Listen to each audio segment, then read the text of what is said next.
Varicose veins కి సరైన చికిత్స కోసం సంప్రదించండి ఎవిస్ హాస్పిటల్. నమస్తే రమగారు. నమస్తే జయ. చందమామ కథ ఏదైనా ఒకటి చెప్పండి. కాజీ చేసిన మోసం చెప్తాం. అంటే మనకి ఈ కథల్లో బాగ్దాద్ కథలు అవి కనపడతాయి కదా చందమామ కథల్లో. ఇది 50s 60s వచ్చిన కథ.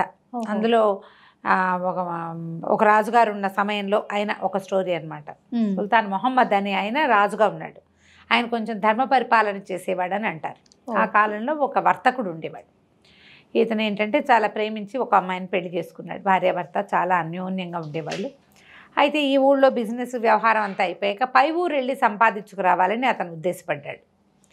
సరే, మరి భార్యని ఎవరికైనా అప్పచెప్పి వెళ్ళాలి. ఆమె పుట్టింటి వాళ్ళు ఈ దేశం వాళ్ళు కాదు. ఇక్కడ తోడు లేకుండా ఒంటరిగా అయిపోతుంది. బాగా ఆలోచించి ఏం చేశాడు, ఆ ఊళ్ళో ఒక కాజీ గారు ఒక ఆయన ఉండేవాడు. ఆయన చాలా ధర్మాత్ముడని మంచివాడని పేరుంది. ఈయన ఏం చేశాడంటే ఆ కాజీ గారి దగ్గరికి వెళ్ళి, ఏమండి మరి నేను ఇలా వ్యాపార నిమిత్తం వెళ్ళాలనుకుంటున్నాను, నా భార్య ఒక్కతే ఉంటుంది, కుటుంబం లేదు ఇక్కడ, మరి మేము వేరే దేశం నుంచి వచ్చి ఇక్కడ సెటిల్ అయ్యాం, ఆమె పుట్టిల్లు వాళ్ళు వేరేగా ఉన్నారు, మరి మా భార్యని ఈ సంవత్సరం పాటు, సంవత్సరం అనుకుంటున్నా, 9 నెలలకి 10 నెలలకు కూడా నేను వచ్చేయచ్చు, కాస్త మీ ఇంట్లో ఉంచి కాపాడండి, మీ దగ్గర అట్టె పెట్టుకోండి అన్నాడు. సరే, వాళ్ళ ఇంటికి తాళం వేసి ఈ తాలూకు పెట్టే బేడ అవన్నీ ఈ కాజీ గారింటికి చేర్పించారు. కాజీలు అంటే ఇప్పుడు ముస్లిమ్స్ కదా, వీళ్ళు కొంచెం పరదా పాటిస్తారు కదా. కాజీ గారు కొంచెం పెద్దవాడు కూడా. వాళ్ళకి 3 మంది పిల్లలు ఉన్నారు. వర్తకుడి భార్యకి ఇంకా పిల్లలు లేరు. సరే, ఈ అమ్మాయి ఆ లోపల జనానాలో వాళ్ళతో పాటు ఉండేది. ఉండగా 8-9-10 నెలలు గడిచాక ఒకరోజు ఏదో సందర్భంలో ఆ అమ్మాయి ఆ జనాలలో నుంచి బయటకు వచ్చినప్పుడు ఎప్పుడో చూశాడు ఈయన కాజీ గారు ఆ వర్తకుడి భార్యని. ఎంత అందంగా ఉందో.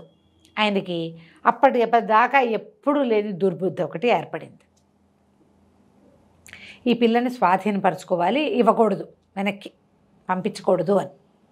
సరే, ఏం చేశాడు, మామూలుగా ఆయనకి పొద్దున పూట వెళ్ళిపోయేవాడు ఆయన పని మీద. మధ్యాహ్నం ఆయన ఎక్కడుంటే అక్కడికి భోజనం పంపించేవాళ్ళు. భోజనం బయటే చేసేవాడు. అసలు మగవాళ్ళు ఆడవాళ్ళు కలిసి తింటాలు అవి ఆ కాలంలో మరి వాళ్ళ ప్రాంతాల్లో కూడా ఉండేవి కాదేమో. ఒకరోజు వర్తకుడి భార్య, కాజీ గారి భార్య, నేను పుట్టింటికి వెళ్ళొస్తాను పిల్లల్ని తీసుకుని, ఇంట్లో మన వర్తకుడి భార్య ఉంటుంది, ఆ అమ్మాయి ఇంటిని అమ్మాయికి అప్పచెప్పాను, 2 పూటలే నేను వెళ్ళి పిల్లల్ని తీసుకుని వెళ్ళొస్తానని చెప్పింది. ఆ వర్తకుడి భార్య కాజీ భార్య చాలా స్నేహంగా ఉండేవాళ్ళు. ఆ అమ్మాయి కూడా చాలా మంచిది, బుద్ధిమంతురాలు. సరే, ఏం చేశాడు ఈయన, మధ్యాహ్నం భోజనం పొద్దున పూటే పంపించేస్తారు కదా, మధ్యాహ్నం భోజనానికి ఇంటికి వచ్చేసాడు. అమ్మాయి లేదు, తన భార్య ఏమో లేదు, ఇంటి పెత్తనం ఎవరికి అప్పచెప్పింది, ఈ వర్తకుడి భార్యకి అప్పచెప్పింది. మరి ఈ అమ్మాయి ఏం చేస్తుంది, అయ్యో ఈయన భోజనానికి వచ్చాడని భోజనం అంతా ఏర్పాటు చేసి పక్కకి వెళ్ళి కూర్చుంది. ఎదురుగా ఉండటం వాళ్ళ పద్ధతి కాదు కదా. అక్కడి నుంచి ఈయన అన్నాడు, ఏమమ్మా అమ్మాయి, ఏమిటి పెద్దవాడిని, నాకు ఎదురుపడ్డానికి నీకేముందమ్మా అభ్యంతరం, మనం ఒక ఇంటి వాళ్ళం అన్నాడు. అవును కదా, ఆయనేమో ఒక ఒంటరిగా కూర్చుని అన్నం తినలేడు, పెళ్ళాన్ని దగ్గరుండి వడ్డించే అలవాటు బాగుండదని వడ్డంలోకి వెళ్ళింది.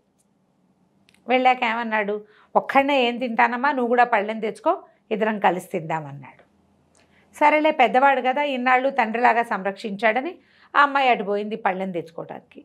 ఓ పాయసం ఏదో చేయించారు, పాయసం కప్పులో ఈయన 2 నిద్ర మాత్రలు లాంటివి కలిపాడు. కానీ భయం వేస్తుంది ఆయనకి. ఎప్పుడూ ఇలాంటి పని చేయలే. ఏనాడు చేయని పని, ఒక కొత్త పని, ఒక తప్పుడు పని చేసేటప్పుడు కాళ్ళు వణికిపోయి భయం వేస్తుంది.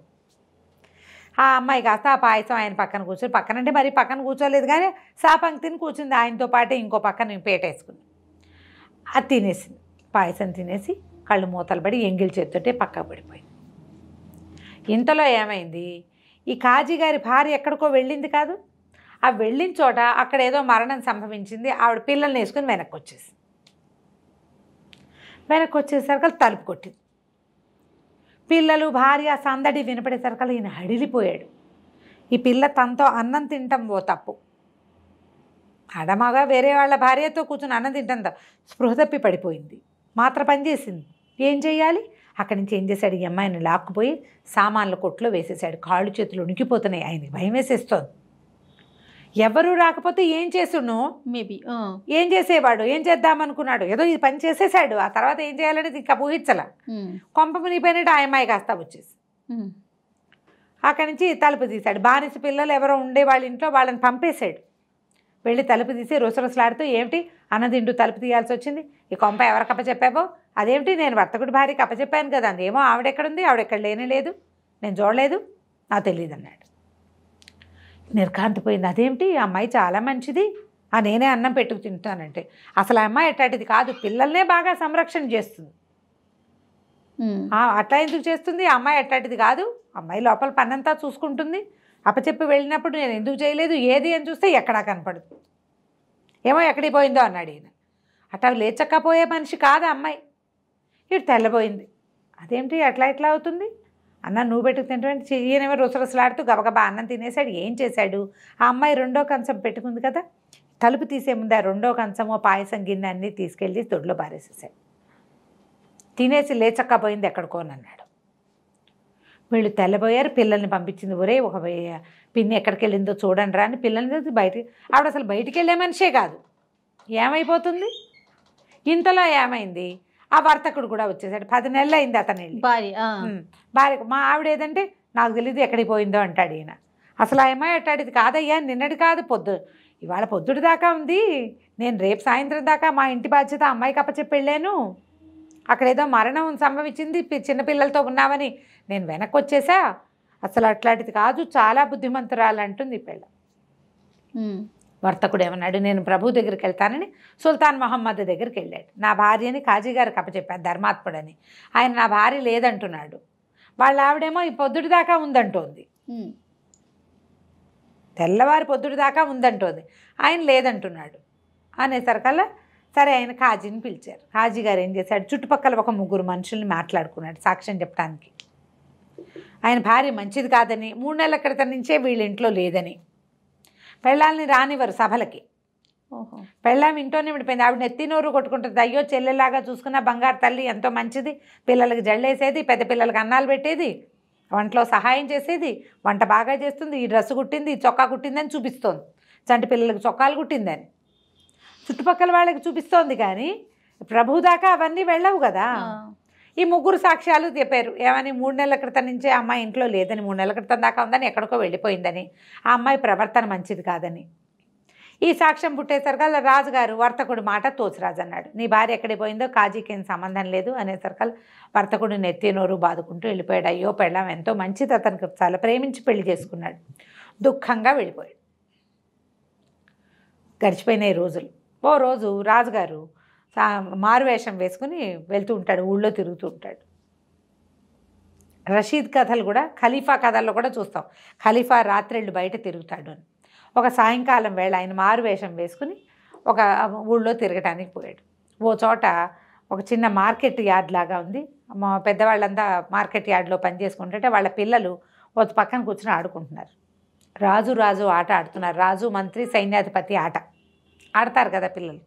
అయితే ఏమన్నాడు, కుర్రాడు ఒకడు చెప్తున్నాడు, ఒరే సుల్తాన్ మహమ్మద్ లాగా పిచ్చి తీర్పులు చెప్పేవు కనుక సరైన తీర్పులు చెప్తానంటేనే నువ్వు రాజు అవ్వాలిరా అంటున్నాడు కుర్రాడు. అనేసరికల్లా నేను సరైన తీర్పే చెప్తానన్నాడు రెండో కుర్రాడు. వాడు రాజు, వీడు సైన్యాధిపతి. ఈ సైన్యాధిపతి వేసిన కుర్రాడు ఈ డైలాగ్ అనమాట, పిచ్చి తీర్పులు చెప్పకూడదు అని. ఆ రాజు ఆశ్చర్యపడితే, నేను పిచ్చి తీర్పులు చెప్తానా అంటే ఇలా చెప్పుకుంటున్నారా, ప్రజలు చెప్పుకోకపోతే పిల్లలకి ఎలా తెలుస్తుంది. ఈయన పోయి ఆట దగ్గర కూర్చున్నాడు. ఆ సైన్యాధిపతి వేషం వేసిన కుర్రాడిని అడిగాడు, ఎరా అబ్బాయి, అయితే మీ సుల్తాన్ మహమ్మద్ పిచ్చి తీర్పులు చెప్తాడంటే, చెప్పడా మరి, చెప్పడా, అట్లాగే పిచ్చి తీర్పులే చెప్తాడు, మొన్న చెప్పాడు కదా వ్యాపారస్తుడి భార్యని ఎడిపోయిందో తెలియదని, మీ ఆవిడ నువ్వే వెతుక్కోమని ఇవ్వాడు, అది పిచ్చి తీర్పు కాదా అన్నాడు. అనేసరికల్లా అది పిచ్చి తీర్పు అంటావా, ఖచ్చితంగా పిచ్చి తీర్పే, మరి ఏం చేయాలంటావు అన్నాడు. సాక్షుల 3 పిలిపిస్తే చెప్తా నేను అన్నాడు కుర్రాడు. అనేసరిగా ఈయన ఏం చేశాడు, మర్నాడు పొద్దున ఈ కుర్రాడిని గుర్తుపెట్టుకుని వాడి అమ్మా నాన్నకి కబురు చేశాడు, పిల్లని తీసుకురండి అని. మర్నాడు పొద్దున ఆ కుర్రాడిని తన ప్లేస్లో కూర్చోబెట్టాడు. సాక్షులు 3 పిలవండి, కాజీ గారిని పిలవండి, వ్యాపారస్తుడిని పిలవండి. 3 సాక్షులు, కాజీ, వ్యాపారస్తుడు నుంచున్నారు. 3 సాక్షులు 3 నెలల నుంచి వ్యాపారస్తుడి పెళ్ళం కాజీ గారి ఇంట్లో లేదు. అలాగా కాజీ గారి ఇల్లు ఎంత ఇల్లు, ఎన్ని గదులు ఉన్నాయి కాజీ గారి ఇంట్లో? కాజీ గారి జనానాలో ఉండేవాళ్ళని మీరు ఎట్లా చూశారు? మీరు ఇప్పుడు కాజీ ఇంట్లోకి వెళ్ళకుండా వాళ్ళ గదులు వైశాల్యం నిర్మాణం చెప్పలేరు కదా. మెమ్మే బెబ్బే అన్నాడు ఒకడు. ఆవిడని ఇదివరకు చూశాను, ఇప్పుడు కనిపించట్లేదు, ఆవిడ అంత మంచిది కాదన్నాడు రెండో వాడు. కాజీగారి వ్యాపారస్తుడి భార్య ఎంత ఎత్తు ఉంటుంది, ఆమెకు ఎంత వయసు, ఏ రంగులో ఉంటుంది, మా అమ్మాయి బాబాయ్ సుమారైన సైజు అని చెప్పాడు వాడు. వ్యాపారస్తుడు నా భార్య కాలి పొడుగుది, ఆమె పొడుగాటి మనిషి అని చెప్తున్నాడు. తెల్లగానే ఉంటుంది, కాదండి ఆమె చామంచాయిగా ఉంటుందని చెప్తాడు ఇతను. ఆమె వయసు తెలీదు వీడికి, ఆమె ఎత్తు పొడుగు ఏమీ ఆకారం కూడా తెలియదు, ఏమీ తెలీదు. మూడో సాక్ష్యం కూడా ఇట్లాగే వీగిపోయింది. అంటే ఆ మనిషిని వీళ్ళు చూడలేదు, అసలు ఆ అమ్మాయి వీళ్ళ ఇంట్లో ఉందని కూడా తెలీదు. కాజీ గారి ఇల్లు, దాని తాలూకు కొలతలు నిర్మాణాలు ఏమీ తెలియవు. ఏమీ తెలియని ముగ్గురు సాక్షులు ఎట్లా చెప్తారు నిజం? కాజీ గారు అబద్ధం చెప్తున్నాడు అన్నాడు. అనగానే రాజు కాజీని గద్దించాడు. ఒక మనిషి తన భార్యను మీ ఇంట్లో న్యాసంగా ఉంచితే ఆ అమ్మాయి వివరాలు తెలీదా నీకు? 3 నెలల క్రితం ఎలా వెళ్ళిపోతుంది? ఈ లోపల కాజీగారి భార్యను సాక్ష్యాన్ని పిలవాలన్నాడు కుర్రాడు. ఆవిడని పరదా వేసి పిలిచారు. ఆవిడ లబోదిబోమని ఏడ్చి సొంత చెల్లెలాగా చూశాను, నేను వెళ్ళే రోజు పొద్దున కూడా మా ఇంట్లో ఉంది, చాలా మంచిది, అందరికీ చెప్పింది కదా, బట్టలు కుడుతుంది, అవి కుడుతుంది, ఇవి కుడుతుంది. ఆ అమ్మాయి ఎంత ఉంటుందంటే చామంచాయిగా పొడుగ్గా ఉంటుంది, 24-23 సంవత్సరాల వయసు, ఇంకా పిల్లలు కలగలేదు. ఇవి చెప్పింది ఇతని వ్యాపారస్తుడు చెప్పింది సేమ్. కాజీ అమ్మాయిని ఏదో చేశాడు అని చెప్పాడు కుర్రాడు. ఈమె సుల్తాన్ కాస్త గట్టిగా గద్దించి ఆయన 2 చంపకాయ పీకడానికి ట్రై చేశారు. అంటే అడిగేసరికి అలా కొట్టినంత పని చేసేసరికి అలా ఆయన గడగడ వణుకుతూ, క్షమించండి నేను ఒక పొరపాటు చేశాను, 5-6 రోజులుగా మా ఇంటి సామాన్ల గదిలోనే ఈ అమ్మాయి ఉంది, స్పృహ తప్పి పడిపోయింది అంతే. అప్పుడు వెంటనే ఆ సామాన్ల కొట్టులోకి వెళ్తే నీరసంగా స్పృహ తప్పి పడిపోయింది. ఏదో పిచ్చి మందు ఇచ్చేశాడు, మా మోతాదు ఎక్కువైపోయింది. ఆ అమ్మాయి అలాగే నా 5 రోజుల నుంచి కోమాలో ఉన్నట్టుగా అక్కడ పడింది. ఆ వేసిన మాత్రలకి విరుగుడు ఏంటో కనుక్కుని ఆ విరుగుడు మందు తాగిచ్చి ఆ వ్యాపారస్తుడి భార్యని అతనికి అప్పచెప్పారు. కాజీ గారు చేసిన మోసం ఇలా బయటపడింది అన్నమాట కుర్రాడి తీర్పుతోటి. మరి కాజీ గారికి శిక్ష పడిందా లేదా? శిక్ష పడింది. ఆయన ఆస్తంతా వీళ్ళకి అప్పచెప్పి ఆయన్ని ఊర్లో నుంచి బయటికి పంపించేశారు. అప్పుడు అట్లా చేసేవాళ్ళు. ఆయన భార్య, ఆయన పిల్లలు, ఈ లెక్క లేదు, ఈ లెక్క లేదు. ఇది ఆ చందమామలో వచ్చిన కథ. చాలా బాగుంది రమ్మగారు. నమస్తే. నమస్తే.